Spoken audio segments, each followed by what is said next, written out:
היי, יוטו, בוקר טוב. אז אני בוקר שמחה, אור. איזה כיף. אני שמחה מאוד מאוד ומתרגשת לארח אותך כאן היום, יוטבת פלטר דיציאן, אבל מייסדת, יוטו, אפשר יוטו, יותר קל. בדיוק רגע, וכמו שמי שמכיר אותך יודע שזה בעצם יוטו.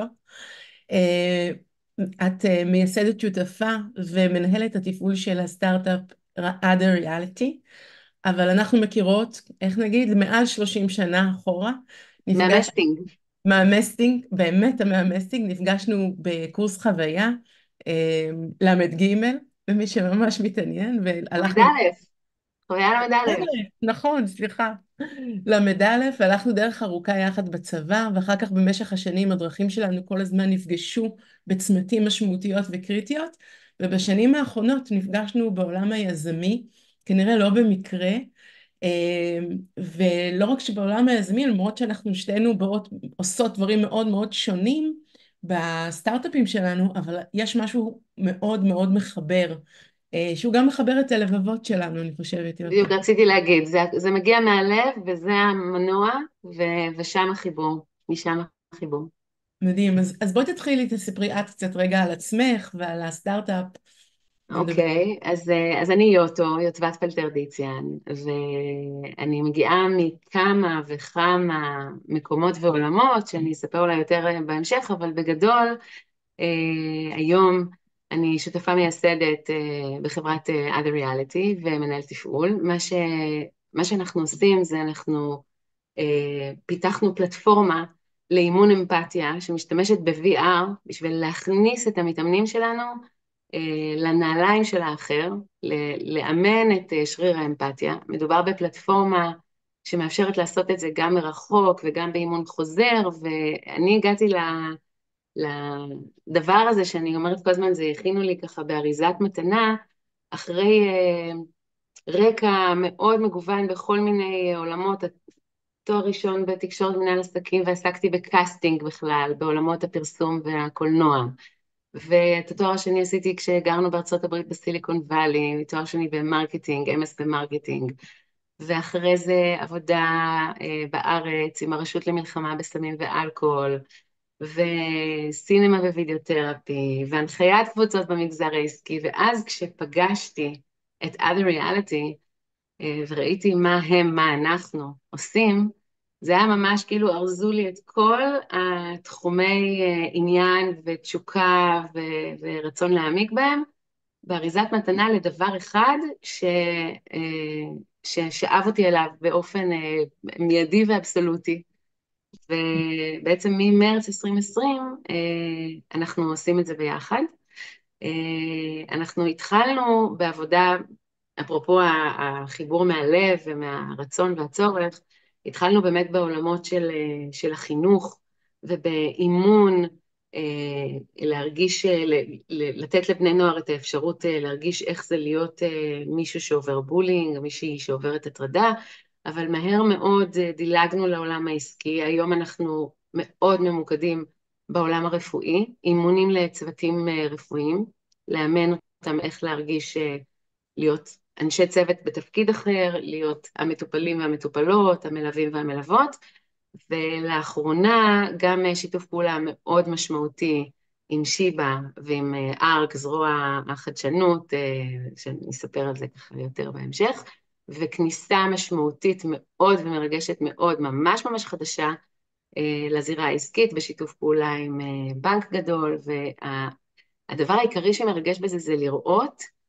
איך זה עובד בשטח, לראות איך כל מי שמתנסה בזה, פתאום נפקחות לעיניים ויש איזה רגע של וואו, ושל הדבר הראשון אחרי הוואו שמגיע, זה העצות של, אתם חייבים לעשות את זה גם בפוליטיקה, אתם חייבים לעשות את זה גם בעולמות של החינוך, גם למטפלים, גם למשפחות, זאת אומרת, האמפתיה היא שריר שניתן לאימון, יש לנו דרך ייחודית לעשות את זה, וזה עובד, ומכאן השמיים הם הגבול, אנחנו לאט לאט ככה מתקדמים ומתפתחים, אבל הרעיון הוא באמת להגיע לכל מקום, לכל הזירות ולכל הוורטיקלים, ופשוט אנחנו צריכים קודם לראות, להוכיח שזה עובד, זה מה שאנחנו עושים עכשיו, כל הפיילוטים שרצים, בעיקר בזירה הרפואית, אבל גם בעסקית, ואז להפוך את זה למשהו שנגיש לכל אחת ואחד, בכל מרחב, עסקי, פרטי, ציבורי, מדיני, הלוואי, אמן, שנצליח לעורר אמפתיה גם שם. וכל אחד בשימושים האישיים שלו. ברגע שעושים את זה פעם אחת, אפשר להשתמש בזה כבר בכל מקום.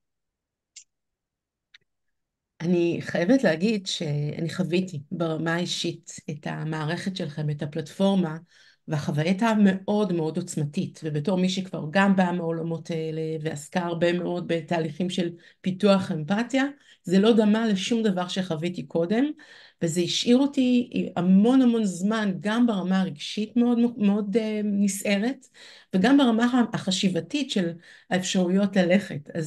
אז אני ממש יש חייבת אימפקט. ממש ככה. אז אני אשמח נורא לשמוע ממך, לפני הכל, לפני שאנחנו נלך לטכנולוגיה, אני רוצה להתחיל מהמקור, מהמהות. את דיברת על אמפתיה, ועל כמה זה נדרש וצריך כן, היום. זה needless to say, ובכל זאת זה חשוב. אז רגע תסבירי שנייה מה זה אומר אמפתיה, ולמה זה כל כך חשוב. אוקיי. אז אמפתיה היא בעצם היכולת שלנו כבני אדם, ללכת, ההגדרה היא ללכת בנעליו של האחר, היכולת להימצא בנעליו של האחר, ומה זה אומר? זה אומר שאנחנו, יש לנו את היכולת הזו, וזו מיומנות שהיא אגב קיימת אצל כולם וניתנת לאימון, וככל שמתאמנים בה יותר, האימפקט גדל, והטווח של היכולת האמפתית הולך ומתרחב, ואנחנו יכולים להבין, האמפתיה מחולקת לכמה חלקים, רגע, אני ארחיב על זה טיפה. יש את החלק הרגשי, emotional empathy. זה החלק שבו אתה בעצם מרגיש רגע, מזהה את הרגש של האחר שאתה מנסה להיכנס לנעליו, או את מנסה להיכנס לנעליו ולנעליה, ומרגישה, רגע באמת פשוט להרגיש איך זה להיות בסיטואציה הזו, במקום שהאחר נמצא בו. אחר כך מגיע החלק הקוגניטיבי, ה-cognitive empathy. זה החלק המודע של העיבוד של ההבנה של ככה זה מרגיש, מה זה אומר, אוקיי? איך זה משפיע עליי, איך זה משפיע על מי שנמצא בסיטואציה הזו. והחלק השלישי, ה-motivational empathy, זו ההנאה לפעולה. זאת אומרת, מה אני עושה עם זה? אוקיי, הבנתי, אני עכשיו מבינה, פוגשת מישהו, מבינה איך הוא מרגיש, מרגישה איך שהוא מרגיש, מבינה איך שהוא מרגיש, מה אני עושה עם זה? איך זה קשור אליי? מה המשמעות של זה כלפיי?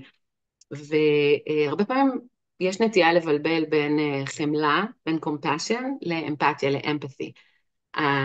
מי שמדגימה את זה הכי מדהים, ואני ממליצה למי שלא מכיר להיכנס ליוטיוב, אני לא יודעת אם יש לנו אפשרות להוסיף אחר כך קישורים, אבל זה למשל לינק שהייתי שמחה להוסיף, לטד הקצרצר של ברנה בראון שמסבירה מה זה אמפתיה, והדבר העיקרי הוא באמת נקודת המבט.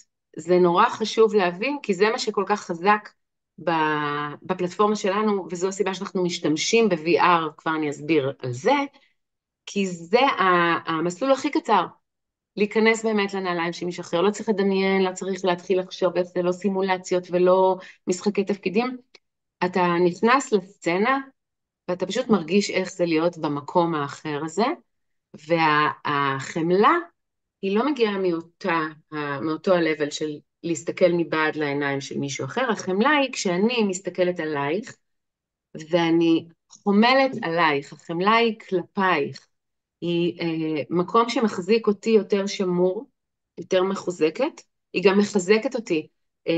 מעשים אמפתיים ומעשים, מעשים חומלים, סימפטיים והבעת סימפתיה כלפי הצד האחר, המון פעמים מחזקת את הצד החומל, זאת כי בעצם מה שאת אומרת זה שחמלה יותר מתעסקת בי, ואמפתיה מתעסקת באחר.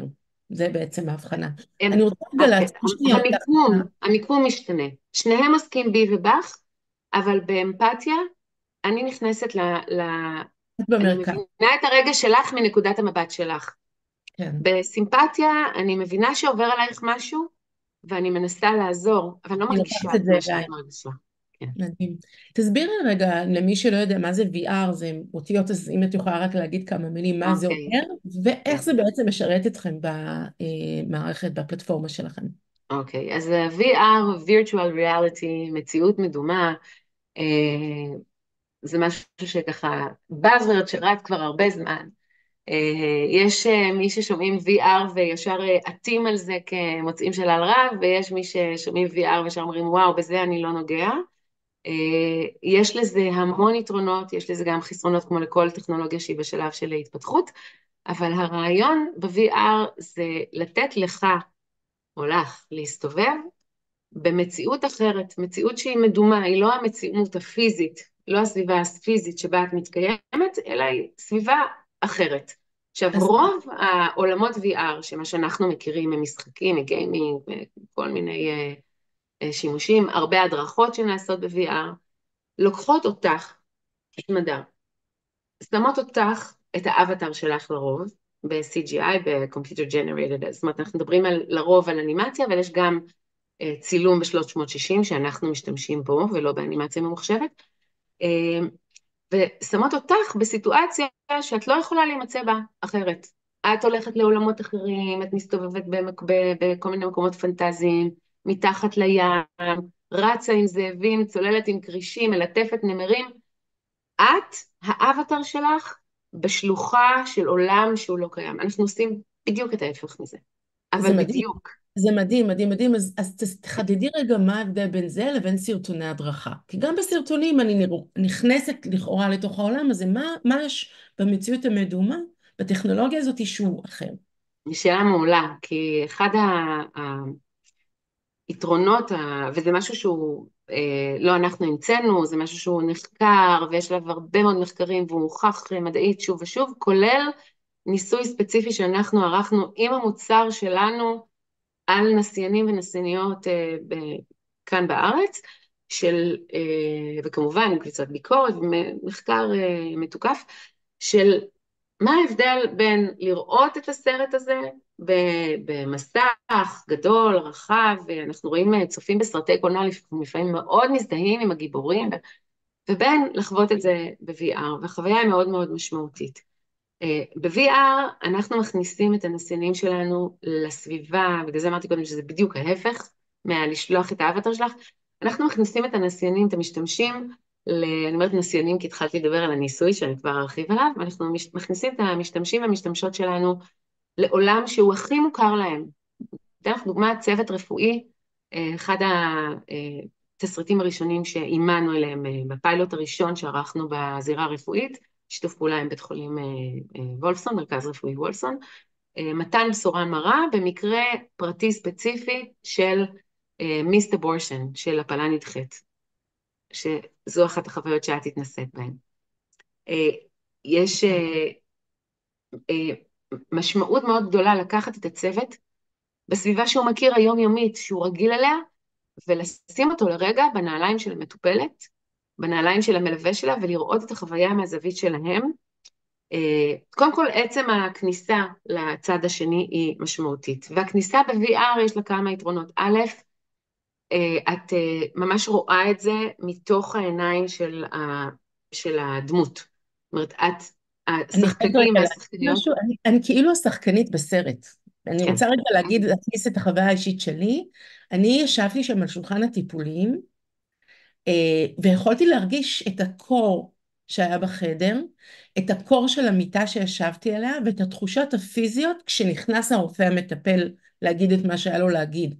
אני הייתי השחקנית, והמקום הזה של להיות השחקנית באמת בסיטואציה האמיתית, הוא לא דומה לשום דבר אחר שחוויתי בחיי, במיליוני סימולציות, הדרכות או מה שזה לא יהיה. אני יכולה להגיד בחוויה האישית שלי, להיות השחקנית בסרט של עצמי, זה שינה לי את התפיסה, זה שינה לי את הפרספקטיבה. רק מלהיות בעצם הסיטואציה הזאת. תודה, זו דוגמה מצוינת, כי זה בדיוק העניין. ברגע שאת רואה מבעד לעיניים שלה, מסתכלים לך בעיניים, או מתעלמים ממך ומדברים רפואית מעל הראש שלך עם שאר הצוות, או מסבירים לבן הזוג שלך משהו ואת לא בתמונה, או הפוך, מסבירים לך משהו והמלווה עובד עצות וחסר אונים ולא יודע מה לעשות עם עצמו, יש לזה אימפקט ממש פיזיולוגי. המשתמשים ממש מרגישים דברים. וזה משהו שהוא לא ניתן להחלפה בגלל האמרסיביות, בגלל היכולת ההתאמות שלנו בתוך הסיטואציה. אני רוצה רגע לחדד עוד איזה משהו מעניין כאן, שאני חשבתי על זה תוך כדי שאת מדברת איתי עכשיו. אני מעולה, אישה, כי אני אקח שלוק מים בינתיים שאת מדברת. מעולה. אני אישה, אני הייתי בחוויה הזאת. חוויתי לצערי 3 לידות אבודות, הפלות לא רצויות, והייתי שם.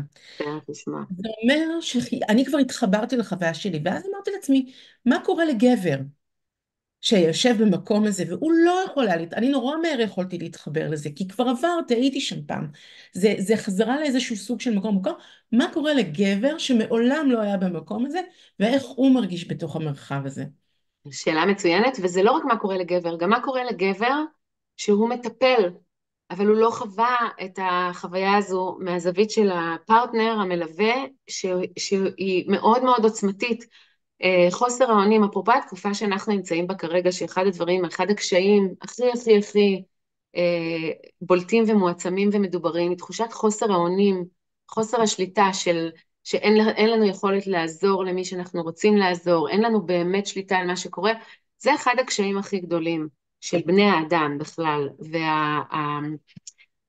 והחוסר האונים של המלווים, היום כל הגישה הטיפולית בעולם הרפואי בכלל, לא רק בארץ אלא בעולם בכלל, היא של התייחסות למשולש של מטפל, מטופל, מלווה. כן. וחלק מהטיפול הוא מתבצע לגמרי. באמצעות זה. זאת, אז אני רוצה לקחת אותך עוד צעד אחד קדימה, כן, ברשותך. כי את מדברת על החוויה הזאת המוטמעת של ההשתתפות בתוך המציאות המדומה, אבל הפלטפורמה שלכם היא הרבה יותר מזה. אז אולי בדיוק רציתי להגיד, זה רק ההתחלה, זה רק הטריגר. אז בואי נדבר על מה קורה עם זה, מה עושים עם זה, ולמה פלטפורמה ולמה סטארט-אפ בכלל מוצא לה, יש לו זכות קיום, כי מה קורה שם? אוקיי, אז מה שקורה זה שבאמת משתמשים בטריגר הזה, הכל כך כל כך חזק ובעל אימפקט משמעותי של ה-VR. אבל לעשות משהו כזה חד פעמי, זה לא מספיק. זה כמו לבוא ולעשות יום מוקד, זה לא מספיק. הרעיון הוא לשמר ולאמן יותר ויותר. זה כמו שאם את הולכת לחדר כושר, את הולכת פעם אחת, אז יצאת עם שרירים מכווצים והרגשת ממש טוב, את יכולה לטפוח לעצמך על הכתף, הייתי מעולה, אבל מה הלאה? זה לא משמר את הכושר. הפלטפורמה שלנו, יש לה כמה וכמה יתרונות משמעותיים.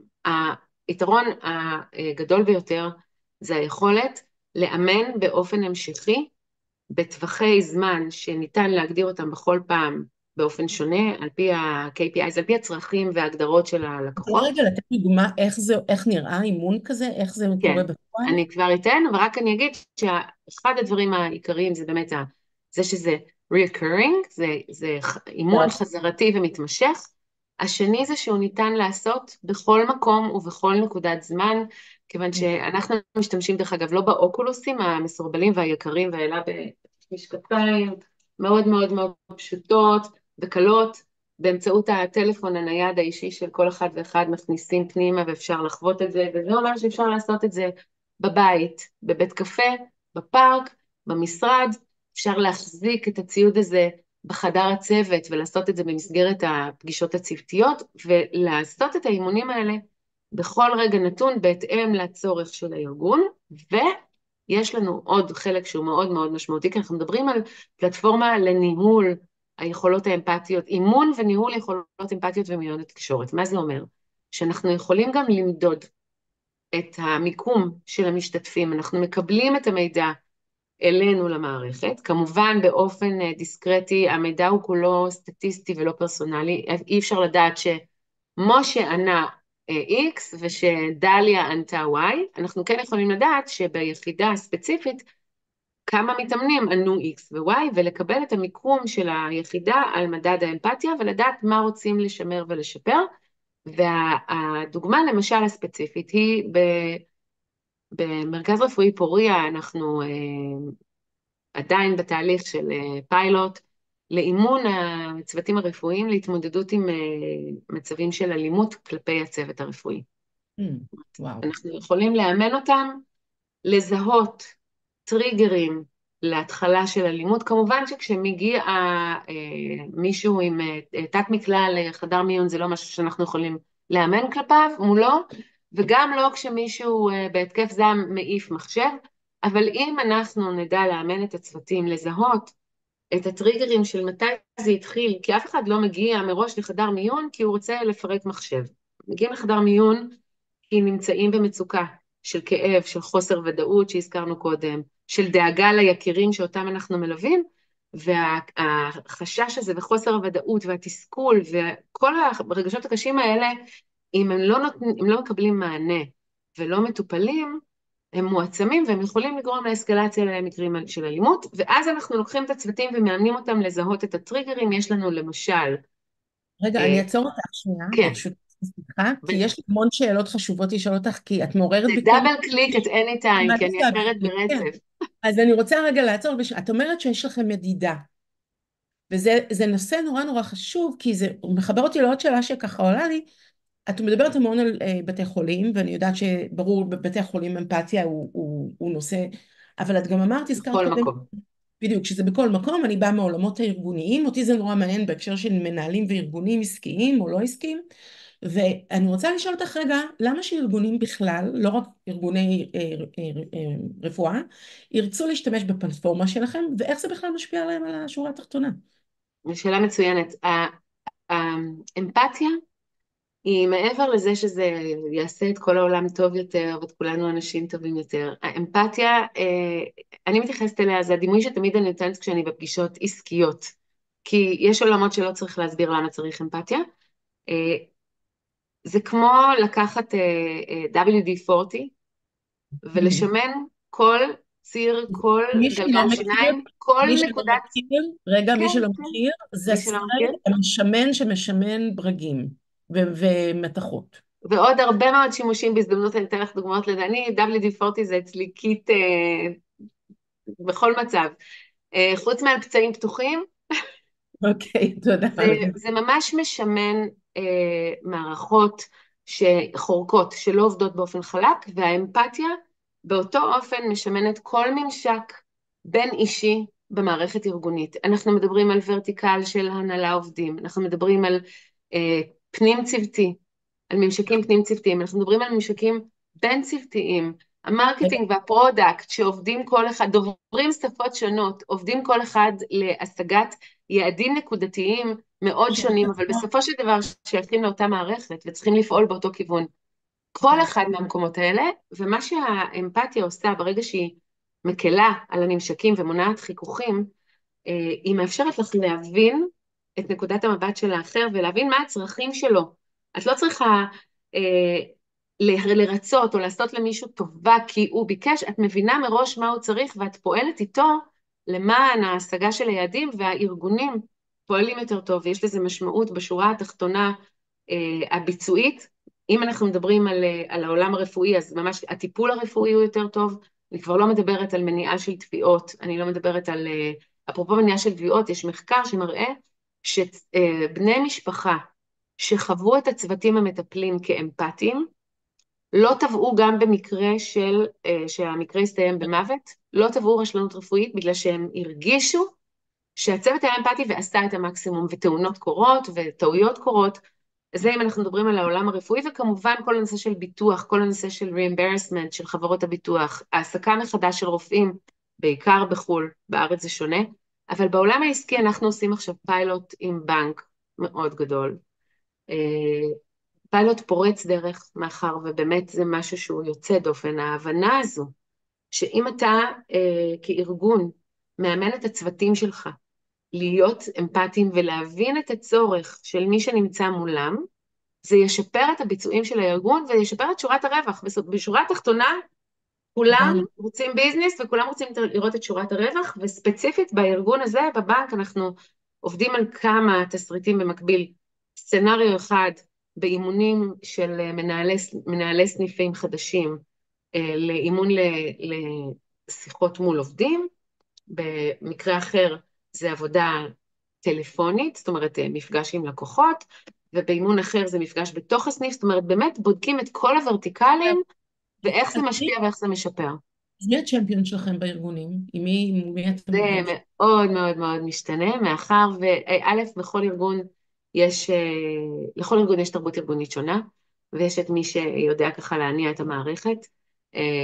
אנחנו תמיד מחפשים את מי שמתחבר, וזה צריך להיות what's in it for me, מי שרואה ומבין את הערך שלנו ודוחף את זה, זה יהיה הבן אדם הנכון, וזה יכול להיות מנהלת המערך ההדרכה, זה יכולה להיות האחראית על הסיעוד, זה יכול להיות סמנכ"ל תפעול, וזה יכול להיות המנכ"ל במקרים זה ספציפיים אומר, שהגענו זה אומר, ישירות דרך המנכ"ל או המנכ"לית. זה אומר שגם תהליכי הטמעה משתנים? תהליכי ההטמעה משתנים מאחר ולכל ארגון יש תהליכי ההטמעה זה אחד האתגרים הכי גדולים. כי בסופו של דבר, הארגון, קרו מקרים מעולם, שהארגון כבר היה invested. כל הפיילוטים שלנו, אגב, אלו פיילוטים משולמים. אנחנו היום בסוג של bootstrap, אנחנו, למעט השיתוף פעולה המאוד משמעותי הזה שנחתם לאחרונה עם שיבא ובר אילן, שהוזרם שם סכום כסף לא מאוד גדול, אבל השיתוף פעולה עצמו הוא משמעותי והוא פורץ בפנינו עוד הרבה, אנחנו מקווים, עוד הרבה אפשרויות. בסוף, לעשות את זה ושזה יקרה, אחרי ששמתם את הכסף, זה אתגר לא פשוט. ואם לא נדאג למצוא את מי שידאג גם לתפעל את זה אחר כך ולתחזק, ולהגיד, היה לנו מקרה חמור בחדר מיון, אנחנו רוצים אימון, קבענו מאימון לעוד חודש, ואנחנו רוצים עכשיו עוד אימון, כדי לתת להם את האפשרות לבחון ולהגיב מה הם כבר למדו מהפעם הקודמת, ואיך הם רואים את זה עכשיו. זה משהו שהוא חייב להיות מישהו מבפנים, שידאג גם לדחוף את זה וגם לפנות את הזמן, כי זה משמעותי מאוד. לגמרי, אני חושבת שהטמעה היא קריטית, וזה בעצם הסטיקינס של המערכת היא מאוד קריטית. אני רוצה רגע לשאול אותך על החזון שלכם, על העתיד, איך זה ייראה. אנחנו מדברות עכשיו על פיילוט פה, אבל קחי אותי אז רגע. את מחזירה אותי לנקודת ההתחלה, לחמש דקות הראשונות. החזון הוא שבכל בכל דבר שצריך אימון, בעולמות העבודה, בעולמות החינוך, בעולמות האקדמיה, שאגב, לא הזכרתי, אבל יש לנו מוצר שרץ בעולמות האקדמיה, בתחום של diversity and inclusion, גיוון והכללה, אימון של צוותים, סגל אקדמי וסגל מנהלי, לקבלת האחר, להרגיש איך זה להיות סטודנטית מיוצאת הקהילה האתיופית בקמפוס, סטודנט ערבי בקמפוס, מסגרת תקווה לישראלית באקדמיה, אבל שמה את זה בצד. הוויז'ן הוא שבכל דבר יש לך את הפלטפורמה, יש לך ספרייה שלמה של אימונים שאת יכולה לערוך, ואת תוכלי להיכנס ולבחור לך אימון, וכמו שבנטפליקס את נכנסת ויש לך המלצות, עשית את זה, אולי כדאי לך גם את זה, אז אותו דבר, ולכל אחד יהיה את זה על השולחן ואת האפליקציה שאלה בטלפון. שממש מתבקשת לסיום בהקשר הזה של החזון, אי אפשר לגמור היום שום דבר בלי AI, אז איפה ה-AI תומך בחזון הזה שלכם, ואיך הטכנולוגיה המתפתחת הזאת יכולה לקחת אתכם קדימה?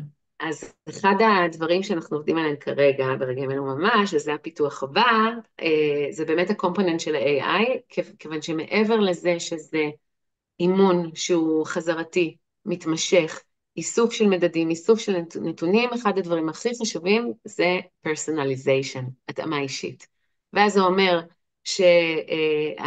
שהבנקאי שנמצא כבר 10 שנים בסניף, והוא גבר, והוא בפריפריה, יקבל שאלות שונות מאשר הבנקאית, שהיא בכירה יותר אבל היא חדשה, והיא גרה בתל אביב, והגיעה בכלל מתחום אחר, והשאלות יהיו מותאמות, וההדמיה של השיח הקבוצתי תהיה מותאמת, האיסוף של זה יהיה מותאם, צ'טבוט חכם, אנחנו בדרך לשם.